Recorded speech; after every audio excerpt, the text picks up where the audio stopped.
Hello, friends. It's me again, and it's time for the finale of this very interesting story. I'm hoping for a good ending, I'll be honest with you. So this is part 4 that our friend Kai sent us. So here we go. The engagement, the quarantine, and the gender crisis. Part 4, the finale.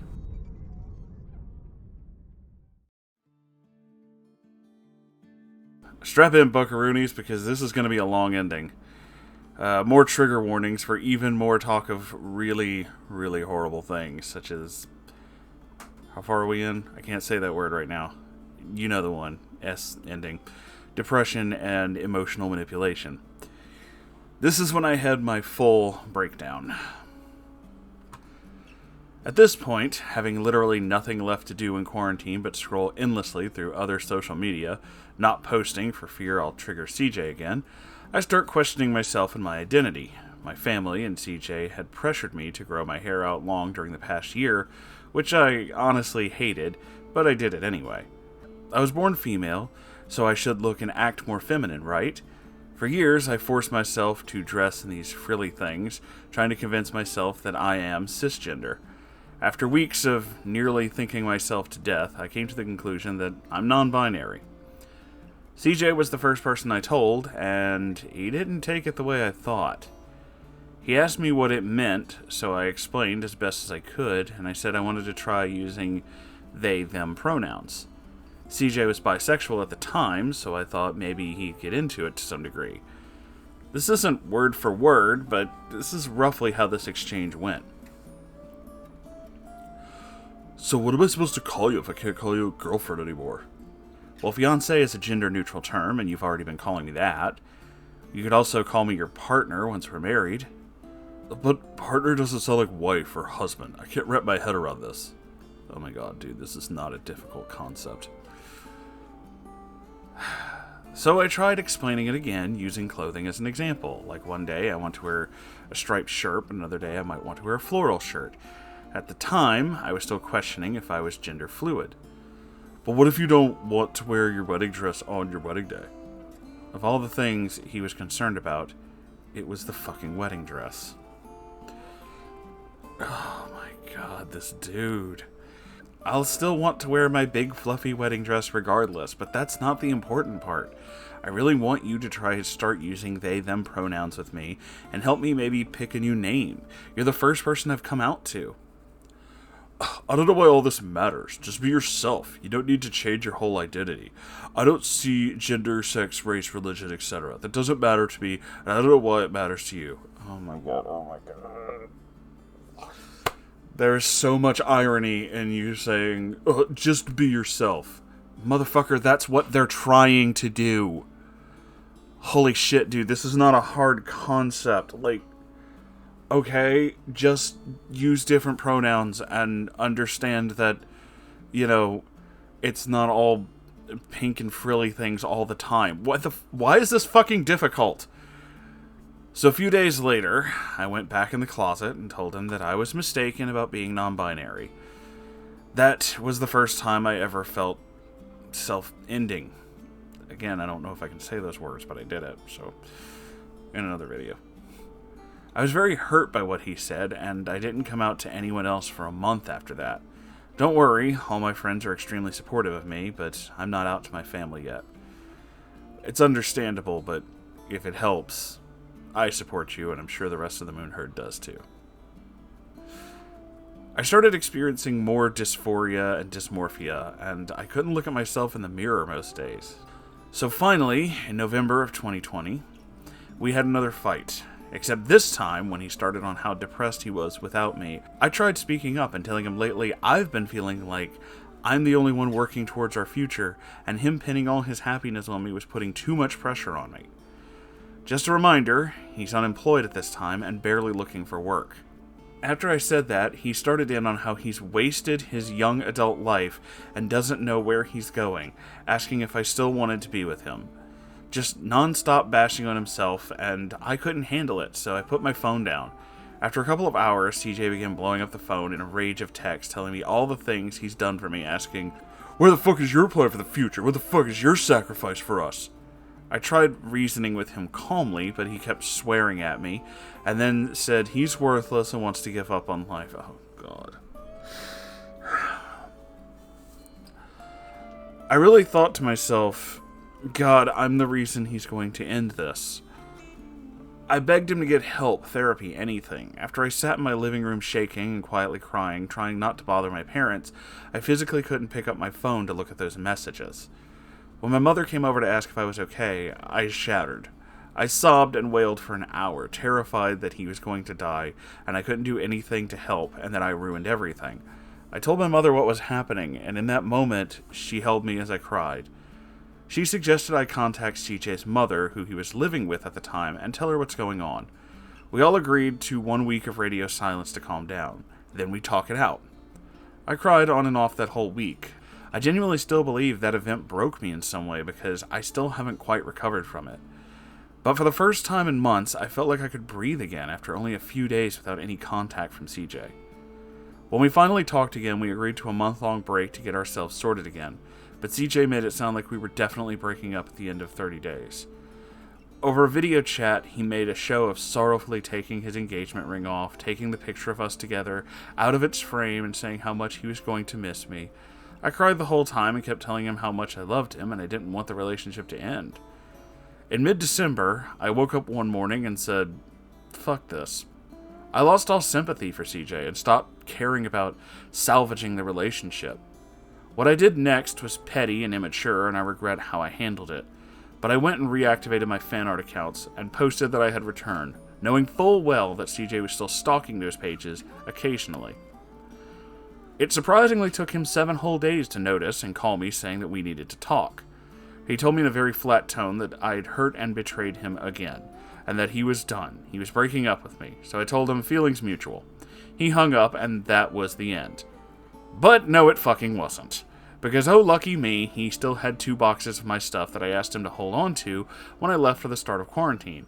Of course, it took him 3 months to get around to shipping them back to me, and every time we texted about it, he had to start talking about how depressed and suicidal he was. I kept my message short and tried to stay on the topic of getting my property back, which made him ask if I hated him. I said no, because at the end of the day, I don't hate him. I just pity him. I have to give him credit, though. He did later apologize for the way he reacted when I tried coming out to him. I finally got my 2 boxes of things back, but shockingly, one thing was missing. My ukulele I'd bought in the first year of college, and I'm very sentimental about. So I'm still waiting for him to ship that as well, 4 weeks later. Every time I text him to ask about it, or he'd text me to give an update, CJ would try so hard to spark a conversation about our personal lives and try to talk about the breakup.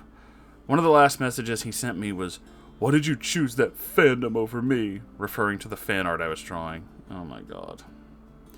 I replied, "I didn't. I chose my mental health over you. I'm sorry, but I don't want to talk anymore right now." I then proceeded to have another panic attack. I'm not going to self-diagnose, but anytime anyone, CJ or any of my friends, talk about wanting to give up on life, I start to panic like I got PTSD from the relationship. It's made talking about depression and darker thoughts really difficult. So that's my story. Apologies if it's too long. I tried to shorten it as best I could. I'm an artist, not a writer, after all. My fan art pages are thriving, and I've started making money off of them. I started therapy and have met new people. I've got a long way to go to recover and be mentally stable. Thank you for reading, Moonhorse. Your words have been a great comfort to me while I've been still healing.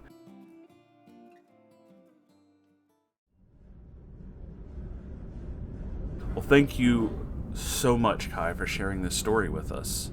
In the last, 2 parts, I guess it was the last video, I got really, really mad at this guy, and I'm still really mad at this guy. There are certain things that, yes, that he needs to see a therapist for, he needs to talk to a professional, but some of these things are just manipulation, that are just straight out, generally him just manipulating you.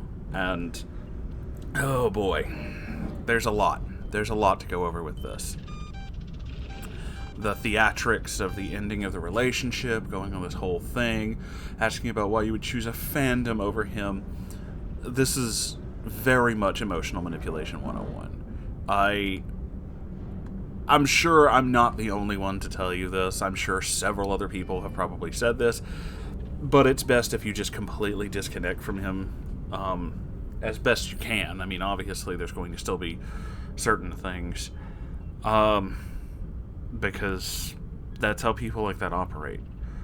The fact that he's taking so long to send you things, the fact that he's intentionally holding on to things, knowing that you're going to try and contact him to get it back, is a thing. It's an emotional manipulation tactic.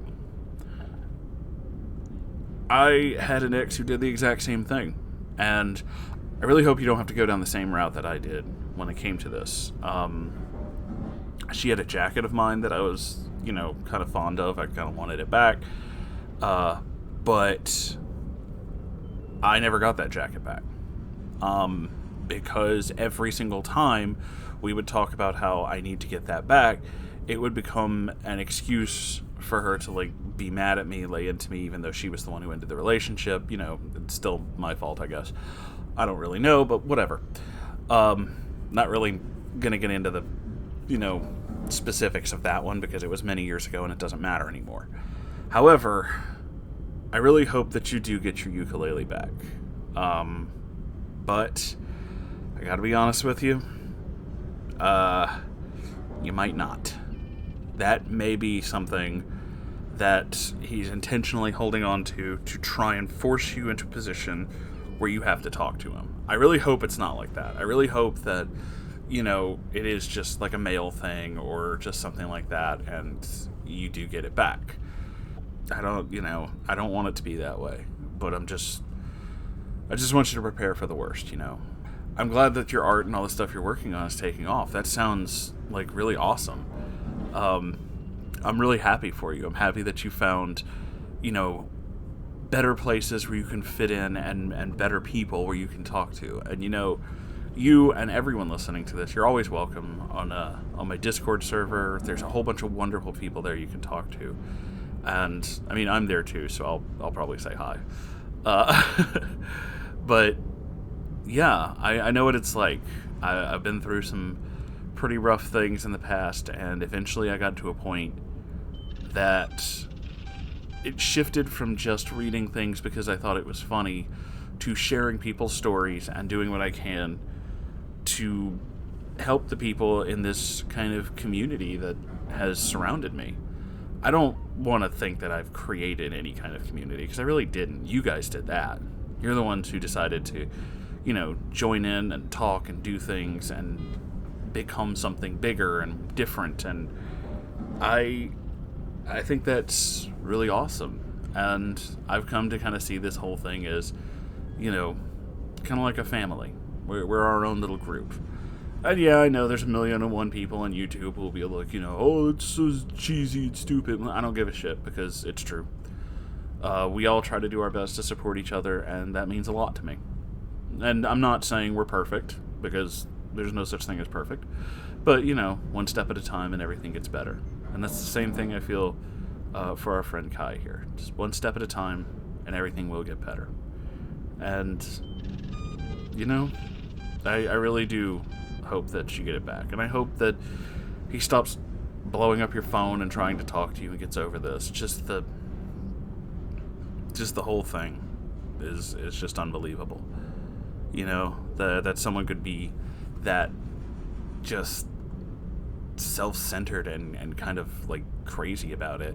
But I do want to say this, and this may be something I realize that in your own words it was kind of immature or petty, but reactivating your accounts, maybe other people think so, and y'all may disagree with me, but I don't think that's petty at all.